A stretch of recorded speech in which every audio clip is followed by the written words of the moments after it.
Sometimes it's the comics we want. Can't miss the doings of our friends in the cartoons. Then again, it's the sports page, where we all keep track of our favorite teams. Or possibly the ads. They give us tips on where to do our shopping. Yes, it's all here in the paper. We read it every day. Yet few of us know how it's made, or even how a single story gets into print.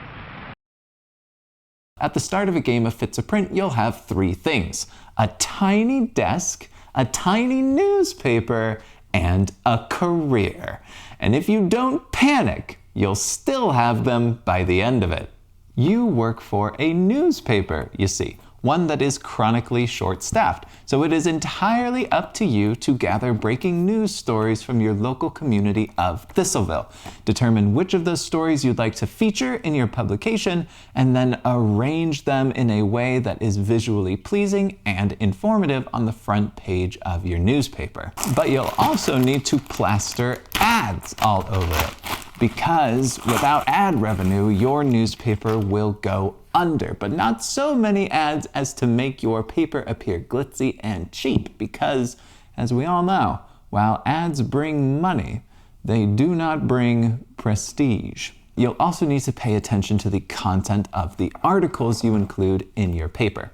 Do you have too many sad stories like honey enters bear market, or tortoise sues post office for unfair dismissal? If so, that's bad. Your readers are gonna get depressed. Or are you injecting your newspaper with puff pieces on politicians and other saccharine offerings, like mouse sniffs out arson suspect, or community chairperson shares profits? I mean, come on. We don't want people reading your newspaper feeling like things are going right in the world. That might turn them into optimists. Your newspaper needs to be as perfect a blend of good and ill as you can possibly make it. A soup of spice and cream. And you're the sole chef. There's no junior cooks bumbling around putting licorice in the tomato sauce or Parmesan in the dressing. It's just you and your pot and stacks of ingredients, just the way it should be. Charlie already has his story well in mind.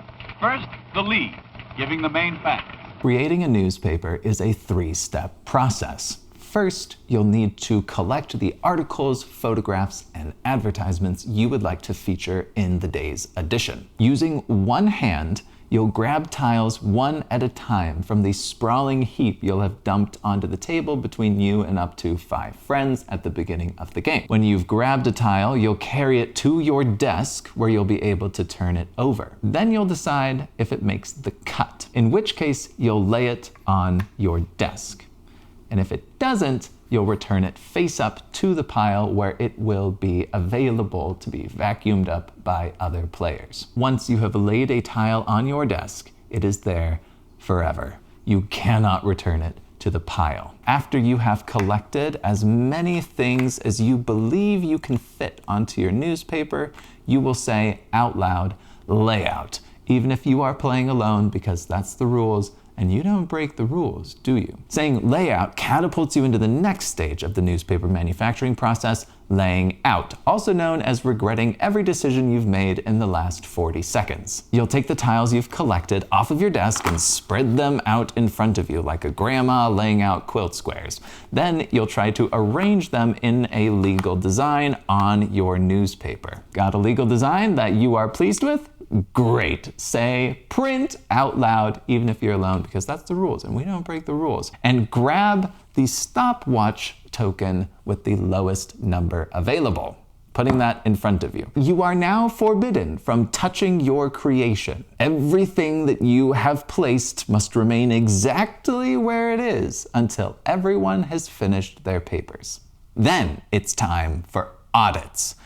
Yes, making a newspaper is like making a soup, and now that you've brewed up yours, your friends are going to turn into Gordon Ramsay and absolutely rip it apart if it does not comply with the commandments of newspaper layout creation. What are the commandments of newspaper layout creation, you might ask? Well, here they are. Number 1, thou shalt not let thine advertisements touch Advertisements can't be set side by side. Diagonal is okay. If you do set them side by side, flip that tile to the side of shame. Number 2, thine articles of the same color cannot touch. Same as advertisements, just for articles of the same color. Set them next to each other by accident, side of shame. Number 3, thine photographs cannot touch. Same thing, just with photographs. Are your photographs bumping elbows? Shame! Now for the rest of the story.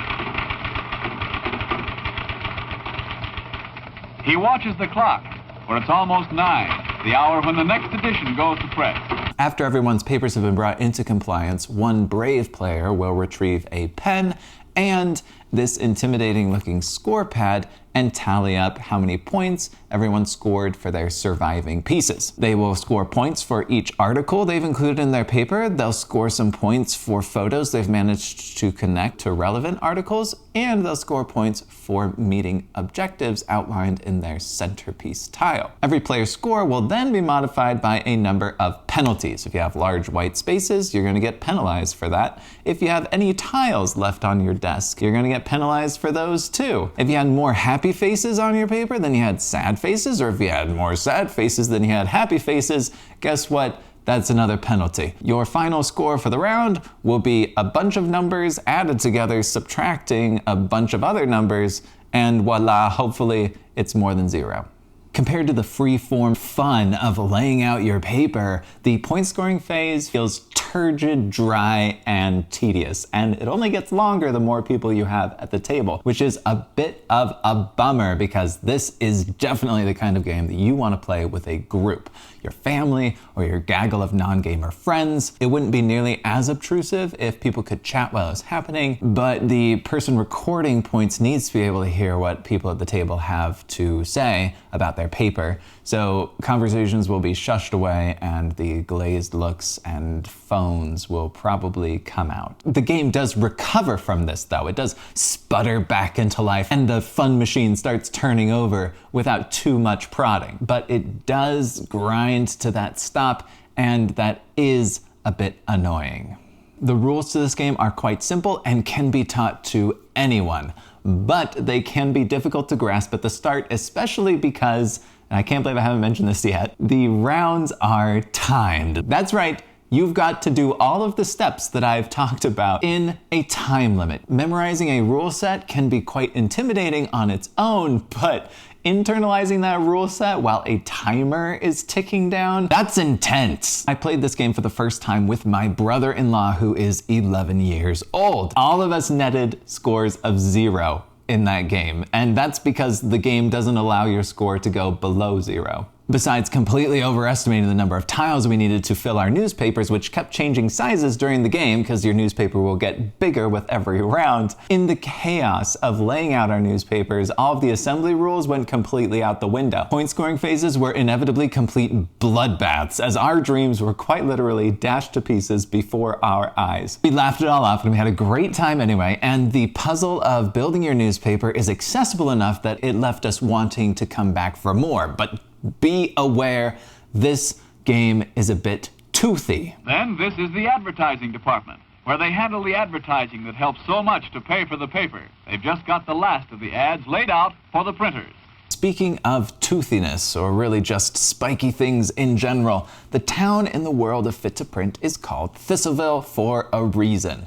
It's pretty and it's full of knives. Not only are you getting penalized for missteps every round, you're also laboring under an incessant need for the lifeblood of the free press, which you might think is honesty, but is actually ad revenue, which you attract by including advertisements in your layouts. After everyone has completed laying out their Sunday edition, at this point in the game you'll have created 2 other newspapers, your Friday edition and your Saturday edition, and calculated your points up for those. You will add the points you scored for your Sunday newspaper to the points you scored for the other 2, to get your final score. You'll also add up all of the ad revenue you claimed across your 3 newspapers to calculate the bundle of cash you received from advertisers. At that point, the person with the lowest total ad revenue is eliminated. their newspaper is considered to have gone under and they are no longer eligible to win or even place. It's a gruesome spectacle at the end of a chaotic experience, and it is jarring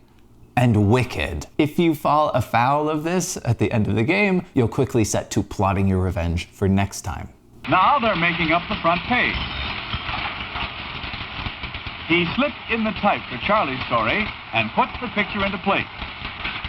Fit to print plays at breakneck velocity. If you are playing at the pace recommended as standard in the rulebook, each round will be timed at 4 minutes. That's a slim 12 minutes of actual play, and after you've factored in time for point scoring, you're looking at 20 to 30 minutes. And if you want to take it slower, that's totally fine. Inflate the number of minutes on your timer per round, or don't play with a timer at all.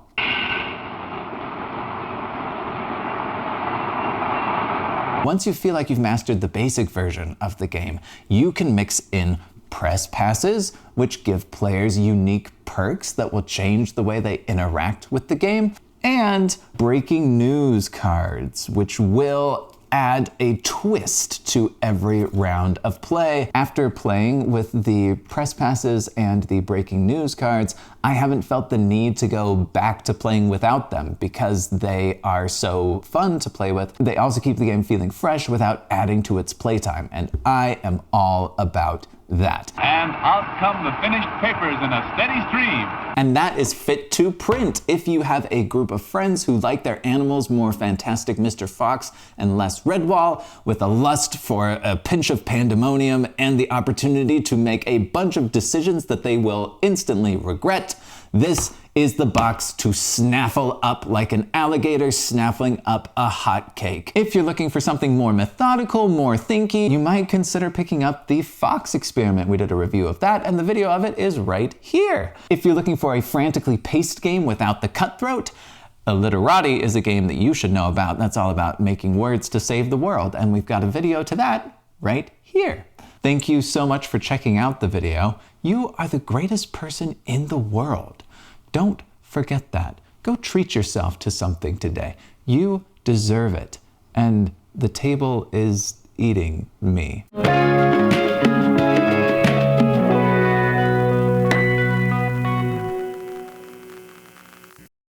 Subscribe to see me talk about more games. The floor is very comfortable.